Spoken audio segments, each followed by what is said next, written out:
Hello सभी को नमस्कार दोस्तों आज की वीडियो में हम बात करेंगे यूपीएससी 2025 का फॉर्म आ चुका है प्रीलिम्स का।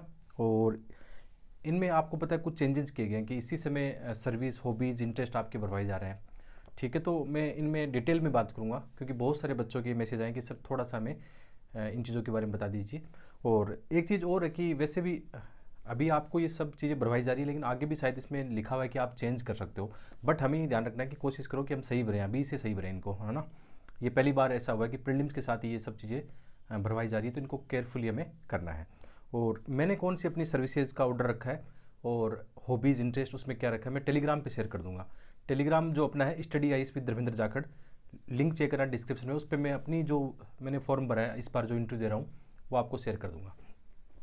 चलो एक एक करके बात करते हैं। सबसे पहले एक तो आपका क्वेश्चन है ओबीसी और ईडब्ल्यूएस इन सर्टिफिकेट को लेकर है कि ये कैसे बनाई जानी चाहिए। तो इनमें ध्यान में रखना जो प्रिंट का बनता है। फॉर एग्जांपल जैसे हम राजस्थान से आते हैं तो राजस्थान में जो हम ई मित्र होता है उससे बनवाते हैं, और वो एसडीएम और तहसील जो कार्यालय वहाँ से बन के आता है, प्रिंट में बनता है। और जैसे ओबीसी का सर्टिफिकेट बनाते हैं तो उससे पहले उन्होंने लिखा है कि इसमें जो आपके इनकम टैक्स है उसके आधार पर बनेगा, 2-3 साल का जो भी है। तो लेटेस्ट बना होना चाहिए, यानी उसमें लिखा है ना कि जैसे 2025 का फॉर्म भर रहे हो तो 1 अप्रैल 2024 के बाद में आपका बना होना चाहिए। आप अभी रिसेंटली बना रहे हो तो भी अच्छा है, और उसके बाद में बनाए हो तो वो भी चलेगा। ध्यान रखना प्रिंट वाला होना चाहिए, हाथ वाला नहीं होना चाहिए। और उसके अंदर एक ओबीसी अंडरटेकिंग का कुछ है उसमें, है ना। तो उसका प्रिंट आउट लेके उस पर हस्ताक्षर करके इसके साथ ही लगा देना उसको, ओबीसी का जो अपना सर्टिफिकेट बनता है उसके साथ ही। ये नॉर्मल सी बात है। और जहाँ पे भी आपको लगता है ना कोई समस्या आ रही है तो यूपीसी के हेल्पलाइन नंबर होते हैं, वो आपको सही गाइड कर पाएंगे, क्योंकि कई सारी चेंजेज होते हैं वो हमें भी नहीं पता होता है। आप हमें कमेंट करते हो तो मैं भी नहीं उनके बारे में नहीं बता पाता हूँ, कई बार हो सकता है गलत बता दूँ। उससे अच्छा है यूपीसी के हेल्पलाइन आपकी सहायता के लिए, उनको कॉल करके पूछ लेना। ईडब्ल्यूएस का सर्टिफिकेट बनता है, जो भी गाइडलाइन है आप ध्यान रखना प्रिंट फॉर्म बनवाना है उसको लेकर। तो ये तो एक सर्टिफिकेट की बात हो गई। एक और सेकंड क्वेश्चन आपका आ रहा था, कई बच्चों के नाम को लेकर आ रहा है, किसी का फादर या किसी की मदर का नेम कुछ उसमें किसी सर्टिफिकेट में है या नहीं है। तो ध्यान रखना यूपीसी में जब इंटरव्यू के लिए जाओगे आप फाइनल, तो उस समय जैसे 10th का सर्टिफिकेट हो गया, 12th का उसमें नहीं देखते हैं, 10th का देखेंगे आपका। और इसके अलावा ग्रेजुएशन का, पोस्ट ग्रेजुएशन, आपके ओबीसी ईडब्ल्यूएस अदर सर्टिफिकेट ये देखते हैं ना। तो उनमें वो नाम सही होना चाहिए। और सही नहीं होता है तो फिर आपको जैसे यूपीसी कई बार उसमें बोलता है कि आप एफिडेविट बनवाओ अपना, कोर्ट से जो बनता है एफिडेविट बनाना पड़ता है आपको। कई सारी समस्या आती है, तो कोशिश करो अपना नाम वगैरह सब सही रखो, है ना। बाकी आधार कार्ड वगैरह उसमें ज़्यादा दिक्कत नहीं आनी चाहिए मेरे हिसाब से। ये चीज़ें हैं, आपको जहाँ पे भी लगे क्लियरिफिकेशन की नीड है यूपीसी को कॉल कीजिए, वो आपकी हेल्प करेंगे। अब आते हैं आपका सबसे बड़ा जो क्वेश्चन था, सर्विस जो प्रीफरेंस भरी जाएगी वो क्या रखना है, तो उसके हम बात करते हैं। और मैंने बताया कि जो मैंने इस साल भरी है वो मैं आपको टेलीग्राम पे हॉबीज़ वगैरह ये सेंड कर दूंगा, इनका प्रिंट आउट सेंड कर दूंगा। जैसे इस साल का फॉर्म मैंने भरा है, तो पहले आप जानते हो ये मेंस के या इंटरव्यू के समय भरवाते थे, आजकल प्रीलिम्स के साथ कर दिया, ठीक है। तो सबसे पहले ऊपर क्या रखना है, देखो ऊपर 3 सर्विसेज है जो आप पहली रैंक पे रख सकते हो। एक आईएएस है, सेकंड आईपीएस है, और आईएफएस है। अब आपको लगता है कि नहीं आपको सिविल सेवाओं में जाना है, विशेषकर जैसे आईएएस ही बनना है आपको, कलेक्टर बनना है जैसे, है ना, जिसको हम कहते हैं मोस्ट ऑफ बच्चे इसको क्या रखते हैं ऊपर रखते हैं, आईएएस को ऊपर रखते हैं, तो आप रखना। आपको लगता है कि नहीं आपको वर्दी का ज़्यादा शौक है, आपको आईपीएस शुरू से आपका सपना था कि आईपीएस बनना है, बहुत सारे एस्पिरेंट रखते हैं ऐसा, तो आप आईपीएस को ऊपर रखना। और एक होता है आईएफएस, आपको लगता है कि नहीं फॉरेन सर्विस आपको चूज़ करनी है, आपको विदेश में क्योंकि मोस्ट ऑफ टाइम विदेश में ही सर्विस रहेगी उसमें, तो वो चूज़ कर लेना। तो इनका क्राइटेरिया क्या हो सकता है, यदि आपको जैसे एक होता है ना कि कई बार होता है कि जिनको लगता है कि अपने माता पिता के साथ उनको रहना है, उनकी देखभाल करनी है, कई सारे ऐसे चैलेंजेस आते हैं कई बार, तो आप कोशिश करना आईएएस आईपीएस को ऊपर रखना, आईएफएस को बाद में तीसरे नंबर पर रखना। आपको लगता है ऐसे कोई चैलेंजेस नहीं है, आपको बाहर ही जाना है आपको, तो आईएफएस को फर्स्ट रैंक पर रख सकते हो। मैंने क्या रखा है, मैंने आईएएस को पहली पहली प्राथमिकता दी है, ठीक है। और आपकी मर्जी है, आप आईएएस को दोगे, आईपीएस को दोगे, आईएफएस को, तीनों में पोस्ट में कोई भी आप ऊपर रख सकते हो नंबर 1 पे। बाद में जैसे सेकंड आती है, सबसे ऊपर जैसे आईएएस रखा, बाद में सेकंड नॉर्मल ये होता है कि हम आईपीएस ही बढ़ते हैं, ठीक है, आईपीएस की संभावना रहती है।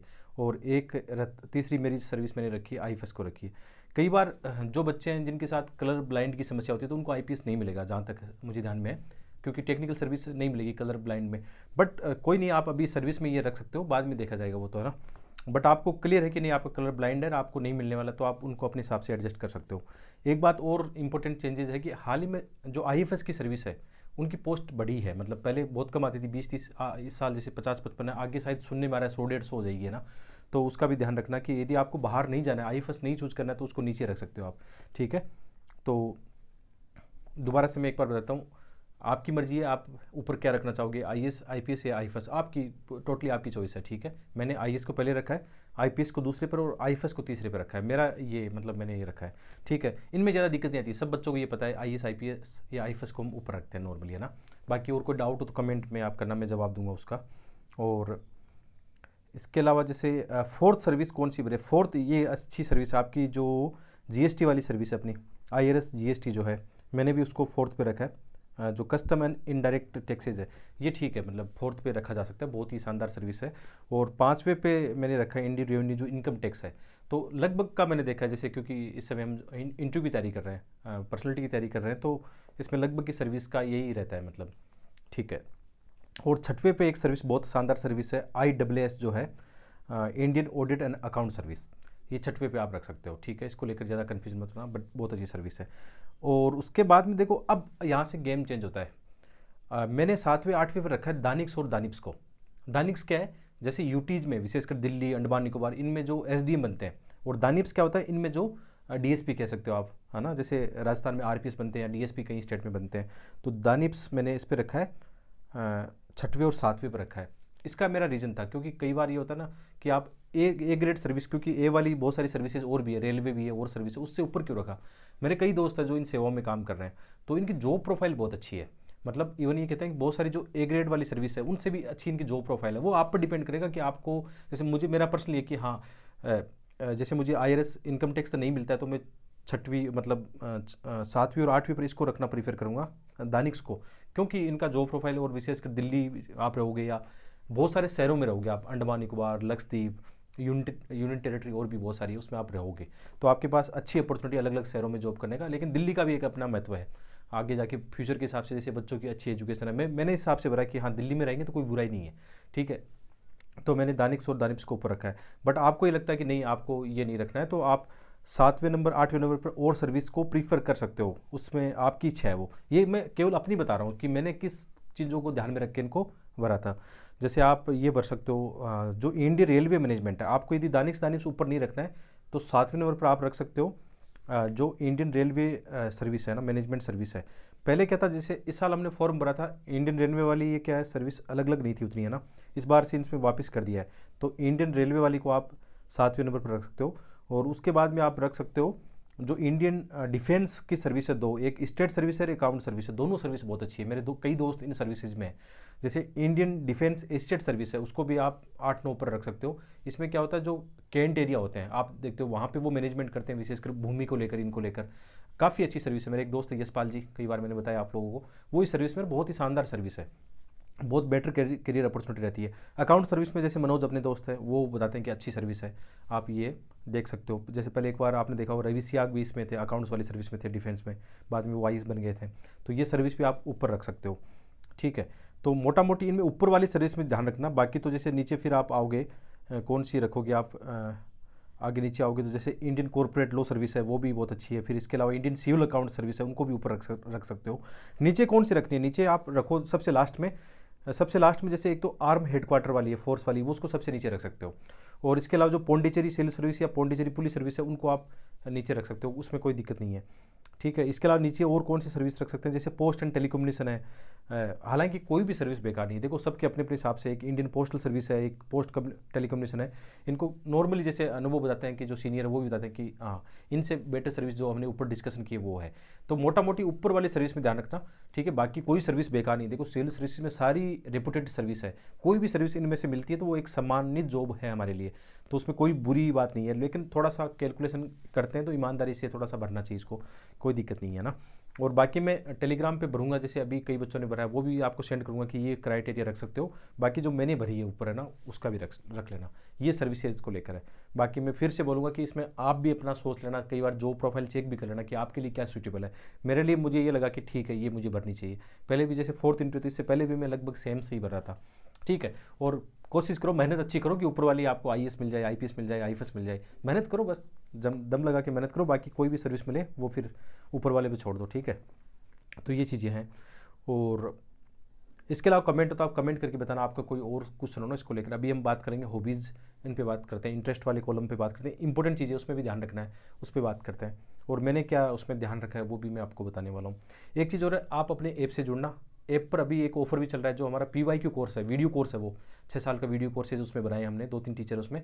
बहुत ही कम प्राइस है, 500-600 रुपये के आसपास उसकी प्राइस है। और जो मेन्स आंसर राइटिंग का कोर्स है वो भी लगभग 1500-1600 में अभी मिल रहा है। आप अपने ऐप पे जाना, ऐप का नाम क्या है, स्टडी विद डीजे। आप गूगल उस पर गूगल प्ले स्टोर है उस पर देखना, या iOS ऐप है उस पर देखना, स्टडी विद डीजे अपना ऐप है, आप देखना उस पर जाके। आप वहाँ पे भी चैट में अपना कमेंट कर सकते हो ऐप पे। और मैं प्रीलिम्स के बाद में वहाँ पे कुछ अच्छे सेशन शुरू करने वाला हूँ, ठीक है। आप अपने ऐप से जुड़ जाएं, और ऐप का लिंक डिस्क्रिप्शन में आपको मिल जाएगा। अब चलते हैं अपन जो सबसे इंपॉर्टेंट कॉलम है जो आपका डिसाइड करता है। देखो ना, ये डेफ क्यों भरा जाता है, आपके इंटरव्यू का सबसे ज़्यादा क्वेश्चन यहीं से उठने वाला है। इसको डिटेल एप्लीकेशन फॉर्म जो बोलते हैं, इसके अंदर जो भी आपने डिटेल भरी है ध्यान से भरना है, बहुत ज़रूरी है कि आप डिटेल ध्यान से भरो। एक बात और आपको बताता हूँ, जैसे आपने यहाँ पे मॉक देखे होंगे, कोचिंगों के मॉक देखे होंगे, उसमें ये पूछ लेते हैं कि अच्छा आपने IPS के ऊपर क्यों रखा है, विशेषकर दानिक साहब ने ऊपर क्यों रखा, ये वो। UPSC में इतने क्वेश्चन इसको लेकर नहीं होते हैं, क्योंकि इस दौरान कई लोगों से मिलना हुआ जो जानकार है, हाँ ठीक है, वो भी ये बताते हैं कि उनको थोड़ा सा गाइडलाइन होती है कि इनको लेकर ज़्यादा बातें नहीं करें, कि कौन सी सर्विस ऊपर रखी है। कोचिंगों वाले मॉक में चलता रहता है, तो इनको लेकर ज़्यादा धारणा मत पालना, नॉर्मल रखना इनको। तो एक बात इंपॉर्टेंट आप ध्यान रखते हैं, जो आपका और फॉर्म भरते समय सावधानी बरतना, इस जो स्पेलिंग एरर करते हो कई बार आप, है ना, वो थोड़ा बुरा माना जाएगा। और फोटोज़ को लेकर जो गाइडलाइन है उनको फॉलो करना, कि कब आपकी 10 दिन पुरानी नहीं होनी चाहिए, और उसमें चेहरा जो आपका ज़्यादा दिखना चाहिए, ठीक है। नॉर्मली फ़ोटो वाला ध्यान रखना है उस चीज़ को लेकर।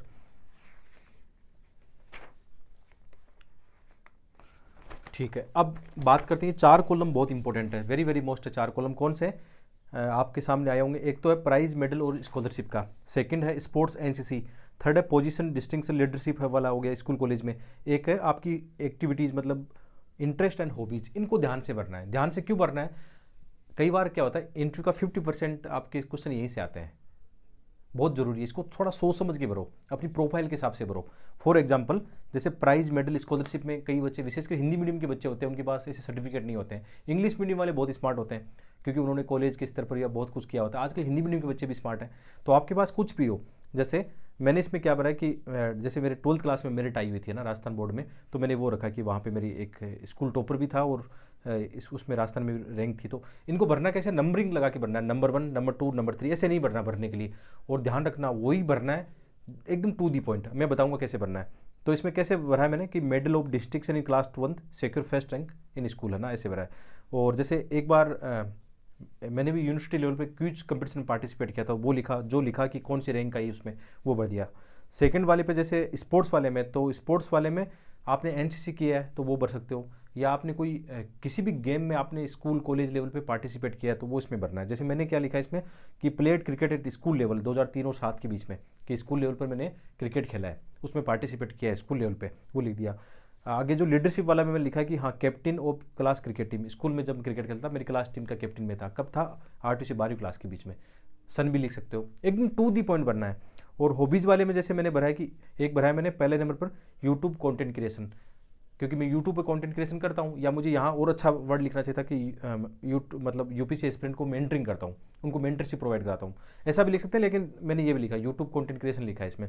सेकंड वाला, जैसे मुझे मूवी देखना पसंद है, लेकिन केवल मूवीज़ लिखना नहीं छोड़ना है, वहाँ लिखो क्या आप क्या देखते हो। जैसे मैंने इसमें लिखा है वाचिंग इंस्पिरेशनल मूवीज़, एकदम डेडिकेट वही चीज़ें। पहले गलतियाँ हो गई थी, पहले क्या करते थे हम, केवल मूवीज़ लिख के छोड़ दिया, ऐसा नहीं करना। आप वो करो जैसे आप वॉचिंग सोशल मूवीज़ या वॉचिंग सोशल वेब सीरीज, आप जो भी करते हो, या आप जैसे लिसनिंग फोक म्यूजिक, या आप लिसनिंग फोक कौन सा, जैसे राजस्थानी फोक म्यूजिक, या आपका कोई और हो सकता है कोई भी। आप पेंटिंग करते हो कि मिथिला पेंटिंग, या मराठी कोई ऐसा कोई भी पेंटिंग हो सकती है, उसका नाम लिखना प्रॉपर, क्योंकि क्वेश्चन वहीं से क्रिएट होने वाले हैं। या आपकी और इंटरेस्ट है कि आप कोई पॉडकास्ट सुनते हो, यूट्यूब पे कोई पॉडकास्ट सुनते हो, कौन सा सुनते हो आप, कोई डिफेंस का सुनते हो, इकोनॉमिक का सुनते हो, या कौन सा, वो पर्टिकुलर वही नाम लिखो उसका ना, ऐसे करके आपको लिखना चाहिए।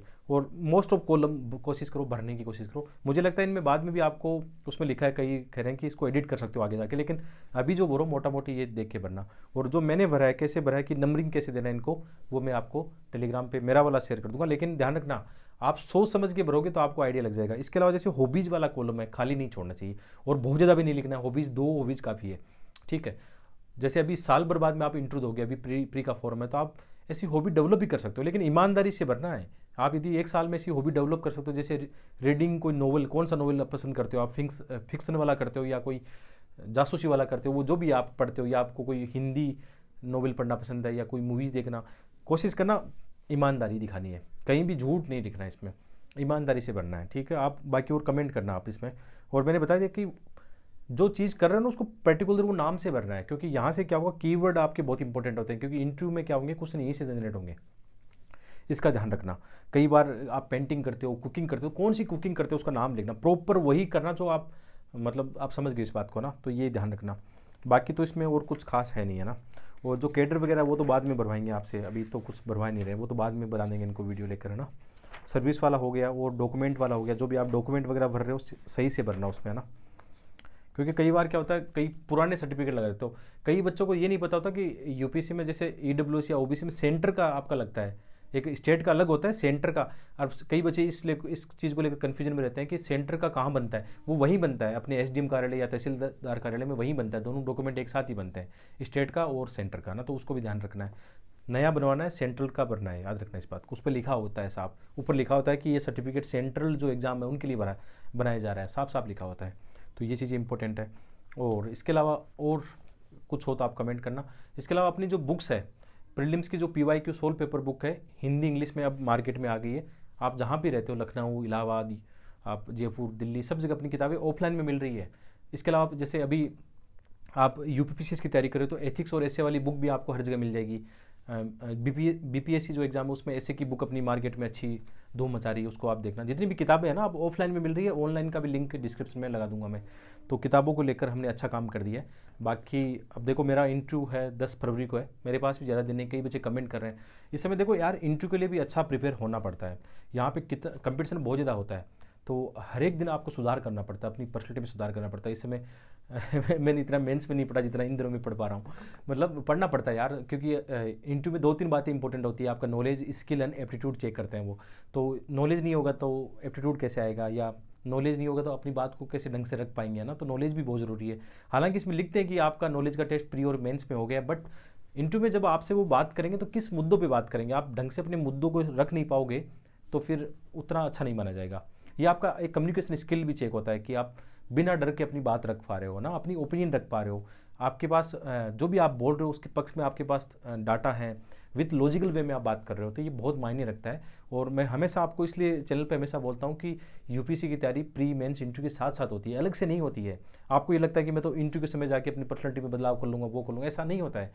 आप जो जी के आए हो या आगे जाके जैसे आप ये साल भर आपका गुजरेगा, तो हमेशा ध्यान रखो अपनी चीज़ों पे, आपकी कैसी बोलचाल की स्टाइल है, आप बचो मत चीज़ों से ना, हमेशा एफर्ट लगाओ, पॉजिटिव एफर्ट लगाओ, पॉजिटिव एटीट्यूड रखो।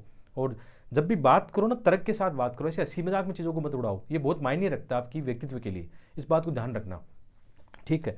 तो मैंने मोटा मोटी चीज़ें कवर कर दी है, और बाकी तो मैं, आप कमेंट करना, मैं कोशिश करूँगा जवाब दूँ उनका। और मैं इसको टेलीग्राम पे शेयर कर दूँगा जो मैंने भरी है ना सर्विसेज, लास्ट ईयर 21 सर्विस, इस साल 23 भरवा रहे हैं वो ना। तो ऊपर वाली मैंने मोटा मोटी आपको 8-10 सर्विस, 15 सर्विस तक आपको बता दी है कि कौन सी ऊपर रखनी है आपको वर्दी का शौक है तो IPS ऊपर रखना, कोई दिक्कत नहीं है, बहुत सारे रखते हैं। और बाहर विदेशों में जाना तो IFS को ऊपर रखना, और देश में सेवा करनी है तो IAS को ऊपर रखना, और IAS IPS ऐसे रखना आपको। यदि केवल देश में रहना है आपको, मतलब लगता है कि नहीं आपको फैमिली कुछ प्रॉब्लम है या कुछ, तो IAS IPS IFS को बाद में रख लेना, ठीक है, ऐसे करके ये रखना है। तो मिलते हैं एक और वीडियो में। आप सबका बहुत बहुत धन्यवाद यहाँ तक पहुँचने के लिए। वीडियो को लाइक शेयर करते रहना और पॉजिटिव रहना हमेशा। Thank you.